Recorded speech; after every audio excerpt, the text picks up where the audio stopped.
नमस्कार, आपका स्वागत है हमारे YouTube चैनल शिक्षा सखा पर। आज मैं आपके लिए लेकर आई हूँ कक्षा 6 की विज्ञान की पाठ्य पुस्तक जिज्ञासा का अध्याय 7। अध्याय का नाम है ताप एवं उसका मापन। इस वीडियो में हम इस पाठ को पढ़ेंगे, इसके प्रश्न अभ्यास और बहुविकल्पीय प्रश्नोत्तर करेंगे। पिछली वीडियो में मैंने आपको अध्याय 6 हमारे आसपास की सामग्री पाठ को पढ़ाया था और इसके प्रश्न अभ्यास करवाए थे। अगर आप मेरे चैनल पर नए हैं और अभी तक आपने मेरे चैनल को सब्सक्राइब नहीं किया है तो प्लीज़ मेरे चैनल को सब्सक्राइब कर लें और बेल आइकन को ज़रूर दबाएं। मैंने अपने चैनल की प्लेलिस्ट में सब्जेक्ट वाइज लिस्ट डाली हुई है।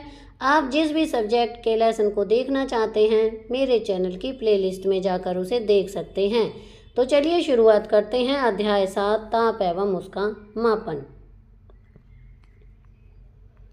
गलत मापन करने से अच्छा है कि कोई मापन किया ही ना जाए। अन्ना मणि। लाम्बोक और उसकी बड़ी बहन फिनाबान शिलांग में रहते हैं। एक दिन दोनों भाई बहन विद्यालय से घर आए। उन्होंने देखा कि उनके माता पिता काम पर गए हुए हैं। लाम्बोक ने अपनी बहन से कहा उसे ज्वर का आभास हो रहा है। फिबान ने उसका माथा स्पर्श किया तो उसे लगा कि छोटे भाई को ज्वर हो सकता है। इसकी पुष्टि करने के लिए उसने अलमारी से तापमापी यानी थर्मामीटर निकाला। उसने तापमापी का अग्रभाग साबुन और जल से धोया और लाम्बोक का ताप मापा। तापमापी का पाठ्यांक पढ़ने से उसको राहत मिली कि उसके शरीर का ताप सामान्य था। उसे तापमापी का अग्रभाग पुनः धोया, सुखाया और वापस रख दिया। तब उसने लाम्बोक से कहा कि विद्यालय की वर्दी बदलकर भोजन कर ले, तत्पश्चात कुछ आराम करे। क्या किसी व्यक्ति को केवल स्पर्श करने से यह एकदम सही आंका जा सकता है कि उसे ज्वर है?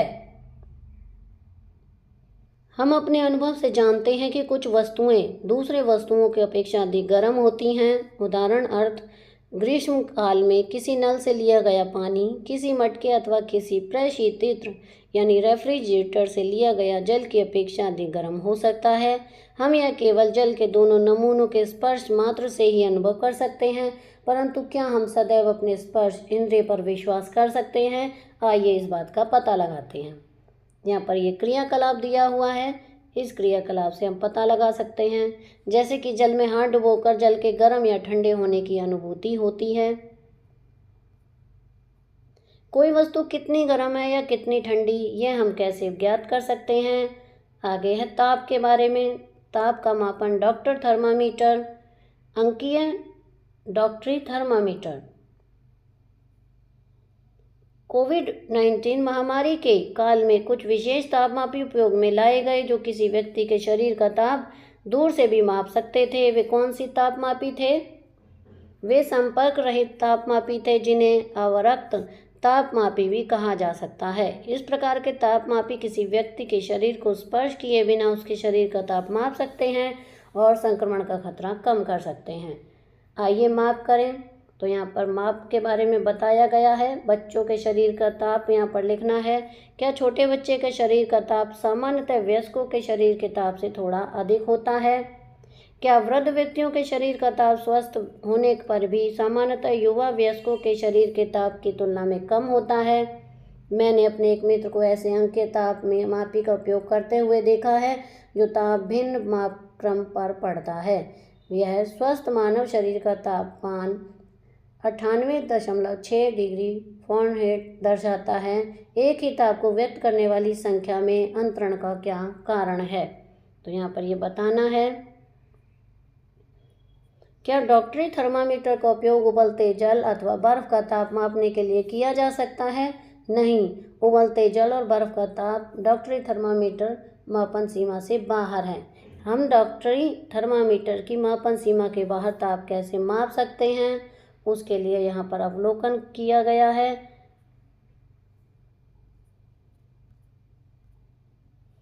प्रयोगशाला तापमापी में ताप मापने की सही विधि। गर्म जल का ताप मापन। अब यहाँ है, क्या हम प्रयोगशाला तापमापी को किसी व्यक्ति के शरीर का ताप मापने हेतु उपयोग में ला सकते हैं? यहाँ पर देखिए तालिका दी गई है। वायु का ताप कक्षा तापमापी है। अब यहाँ किसी स्थान विशेष या अधिकतम और न्यूनतम वायु तापमान यहाँ पर लिखना है।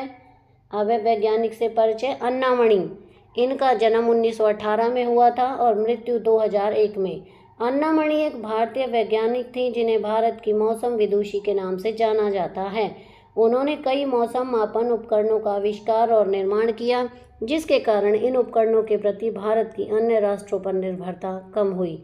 उन्होंने भारत में पवन ऊर्जा और सौर ऊर्जा के उपयोग की संभावनाओं पर भी खोज की। इससे भारत नवीकरणीय ऊर्जा के क्षेत्र में विश्व के अग्रणी राष्ट्रों में सम्मिलित हो गया। कुछ प्रमुख शब्द दिए गए हैं, जैसे वायु ताप, सेल्सियस स्केल, डॉक्टरी thermometer, degree Celsius, degree Fahrenheit, Fahrenheit scale, kelvin, kelvin scale, प्रयोगशाला तापमापी, ताप का एसआई मात्रक, ताप या तापमान। आगे है विश्लेषण करना, परिकलन करना, तुलना करना, विचार विमर्श करना, निष्कर्ष निकालना, जांच करना, माप करना, अवलोकन करना, सावधानी पूर्वानुमान करना और अंकित करना। अब यहाँ पर सारांश, मुख्य बिंदु। तो सारांश पढ़ते हैं। किसी वस्तु का ताप बताता है कि वह कितनी गर्म या ठंडी है। सर्वाधिक उपयोग में लाए जाने वाले 3 ताप मापक्रम हैं। क सेल्सियस स्केल, ख फ़ारेनहाइट स्केल, ग केल्विन स्केल। इन माप क्रमों में ताप के मात्रक हैं। क डिग्री सेल्सियस, जिसे C से दर्शाया जाता है, ख डिग्री फ़ारेनहाइट, जिसे 0F से दर्शाया जाता है, तथा ग केल्विन, जिसे K के नाम से दर्शाया जाता है। ताप का एसआई मात्रक केल्विन है। डॉक्टरी थर्मामीटर का उपयोग मानव शरीर का ताप मापने के लिए किया जाता है। स्वस्थ वयस्क मानव का तापमान 37.0 डिग्री सेल्सियस या 98.6 डिग्री फ़ारेनहाइट होता है। प्रयोगशाला तापमापियों का ताप परिसर मापना सीमा प्राय 10 डिग्री सेल्सियस से 110 डिग्री सेल्सियस होता है। आइए और अधिक सीखें। अब हम यहाँ पर प्रश्न अभ्यास करेंगे।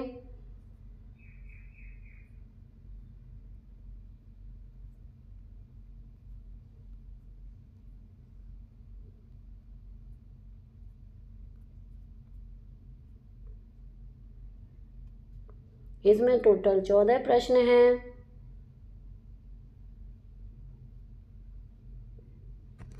तो ये रहा हमारा पहला सवाल। किसी स्वस्थ मानव शरीर का तापमान लगभग डैश होता है। क 98.6 डिग्री सेल्सियस, ख 37.0 डिग्री सेल्सियस, ग 32.0 डिग्री सेल्सियस, घ 27.0 डिग्री सेल्सियस। इसका सही उत्तर है ख। प्रश्न 2, 37 डिग्री सेल्सियस के समान ताप है। क 97.4, ख 97.6, घ 98.4, घ 98.6। इसका सही उत्तर है घ 98.6। प्रश्न 3, रिक्त स्थानों की पूर्ति कीजिए। क किसी निकाय की गर्माहट अथवा ठंडापन उसके डैश से निर्धारित की जाती है। इसमें आएगा तापमान, जिसमें हम लिख देंगे तापमान। आगे है हिम शीत जल का ताप किससे मापा जा सकता है? नहीं, तापमापी द्वारा नहीं मापा जा सकता। तो यहाँ पर हम लिखेंगे डॉक्टरी।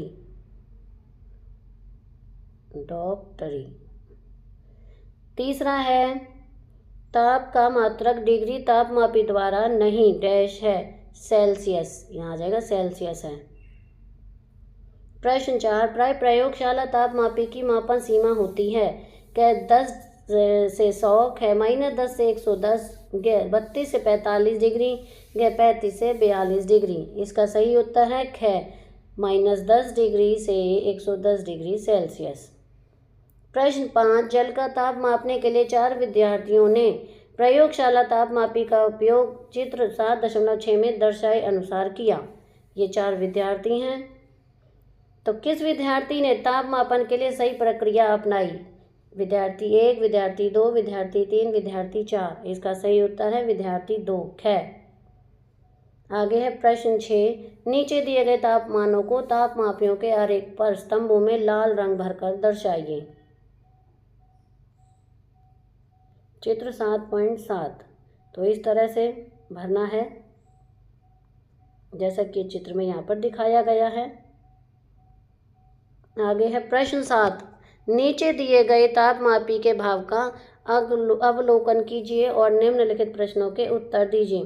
पहला है, यह किस प्रकार का तापमापी है? इसका उत्तर प्रयोगशाला तापमापी। दूसरा, तापमापी का पाठ्यांक क्या है? ख 26 डिग्री सेल्सियस। ग इस तापमापी द्वारा मापे जा सकने वाला न्यूनतम मान क्या है? ग -10 डिग्री सेल्सियस। प्रश्न 8, प्रयोगशाला तापमापी हमारे शरीर के ताप को मापने के लिए उपयोग में क्यों नहीं लाया जाता? इसका एक कारण दीजिए। उत्तर है, प्रयोगशाला थर्मामीटर में कोई मोड़ नहीं है। इसमें तापमान मापने के बाद पारा तुरंत बल में वापस आ जाता है। प्रश्न 10, वैष्णवी अस्वस्थ होने के कारण विद्यालय नहीं जा सकती। उसकी माताजी ने उसके 3 दिन के तापमान का अंकन रखा है, जिसे तालिका 7.4 में दर्शाया गया है। ये है तापमान। तो क्या प्रश्न है, वैष्णवी का अंकित किया गया अधिकतम तापमान क्या था? इसका उत्तर है 40 डिग्री सेल्सियस। दूसरा, किस दिन और किस समय पर वैष्णवी का अधिकतम ताप अंकित किया गया है? ख दिन 7 बजे साय। ग किस दिन वैष्णवी का ताप सामान्य हो गया? इसका सही उत्तर है तीसरे दिन में 4 बजे अपराह्न। प्रश्न 10, यदि आपको 22.5 डिग्री सेल्सियस ताप मापना है तो नीचे दर्शाए गए तापमापियों में से कौन सा तापमापी उपयोग में लाएंगे? व्याख्या कीजिए। उत्तर है ख। हम ख से चिन्हित तापमापी का उपयोग करेंगे क्योंकि इसमें प्रत्येक बड़े निशान के बीच में 20 भाग हैं, इसलिए पैमाना 0.5 डिग्री सेल्सियस है। इसमें हम आसानी से 22.5 डिग्री सेल्सियस ताप माप सकते हैं।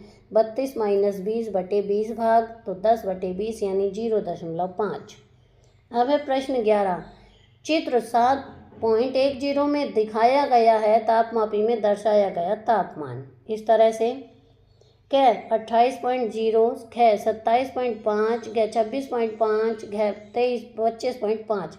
इसका सही उत्तर है ख 27.5 डिग्री सेल्सियस। प्रश्न 12, किसी प्रयोगशाला तापमापी पर 0.0 डिग्री सेल्सियस और 100 डिग्री सेल्सियस के मध्य 50 भाग हैं। इस तापमापी का प्रत्येक भाग कितना ताप मापता है? उत्तर, यह जानने के लिए प्रत्येक भाग क्या दर्शाता है? कुल तापमान सीमा को भागों की संख्या से विभाजित करें। प्रति भाग तापमान कुल तापमान सीमा बटे भागों की संख्या, तो 100 डिग्री सेल्सियस बटे 50 डिग्री सेल्सियस। जब इसको हम काटेंगे तो 50 दूनी 100 यानी 2 डिग्री सेल्सियस। प्रश्न 13, किसी तापमापी का स्केल बनाइए जिसमें न्यूनतम भाग 0.5 डिग्री सेल्सियस मापता है। आप केवल 0 डिग्री सेल्सियस और 20 डिग्री सेल्सियस के बीच के भाग को दर्शा सकते हैं। तो इस तरह से हम चित्र को बनाएंगे। प्रश्न 14, कोई आपको बताता है कि उसे 101 डिग्री ज्वर है। क्या उसका तात्पर्य सेल्सियस स्केल से है अथवा फ़ारेनहाइट स्केल से? उत्तर है, उसका तात्पर्य फ़ारेनहाइट स्केल से है। अब हम इसके बहुविकल्पीय प्रश्न उत्तर करेंगे। पहला प्रश्न है, ताप को मापने के लिए किस यंत्र का उपयोग किया जाता है? ए मीटर स्केल, बी बैरोमीटर, सी थर्मामीटर, डी एनीमीटर। इसका सही उत्तर है सी थर्मामीटर। प्रश्न 2, ताप की ऐसा इकाई क्या है? ए डिग्री, बी डिग्री सेल्सियस, सी कैलोरी, डी केल्विन। इसका सही उत्तर है डी केल्विन। प्रश्न 3, वह उपकरण जिसके शरीर के तापमान को मापा जाता है? ए प्रयोगशाला थर्मामीटर, बी क्लिनिकल थर्मामीटर, सी मीटर स्केल, डी बैरोमीटर। इसका सही उत्तर है बी क्लिनिकल थर्मामीटर। प्रश्न 4, मानव शरीर का सामान्य तापमान होता है? A 37 degree Celsius, B 32 degree Celsius, C 25 degree Celsius, D 40 degree Celsius. इसका सही उत्तर है ए 37 डिग्री सेल्सियस। प्रश्न 5, धातुएं ताप की कैसी चालक होती हैं? ए कुचालक, बी अर्धचालक, सी अच्छे चालक, डी कोई नहीं। इसका सही उत्तर है सी अच्छे चालक। प्रश्न 6, गर्मी हमेशा किस दिशा में प्रवाहित होती है? ए ठंडी वस्तु से गर्म वस्तु, बी गर्म वस्तु से ठंडी वस्तु, सी ऊपर से नीचे, डी नीचे से ऊपर। इसका सही उत्तर है बी गर्म वस्तु से ठंडी वस्तु। प्रश्न 7, निम्न में से कौन सा माध्यम तापमान का सबसे अधिक तेज संचरण करता है? ए ठोस, बी तरल, सी गैस, डी निर्वात। इसका सही उत्तर है ए ठोस। प्रश्न 8, ऊष्मा संचरण की कितनी विधियां होती हैं? ए 1, बी 2, सी 3, डी 4। इसका सही उत्तर है सी 3, चालन, संवहन और विकिरण। प्रश्न, गर्म चाय का प्याला रखने पर उसका बाहरी भाग गर्म क्यों हो जाता है? ए, संवहन के कारण, बी, चालन के कारण, सी, विकिरण के कारण, डी, कोई कारण नहीं। इसका सही उत्तर है बी, चालन के कारण। प्रश्न 10, सूर्य से पृथ्वी तक ऊष्मा कैसे पहुंचती है? ए, चालन द्वारा, बी, संवहन द्वारा, सी, विकिरण द्वारा, डी, तरंगों द्वारा। इसका सही उत्तर है सी, विकिरण द्वारा।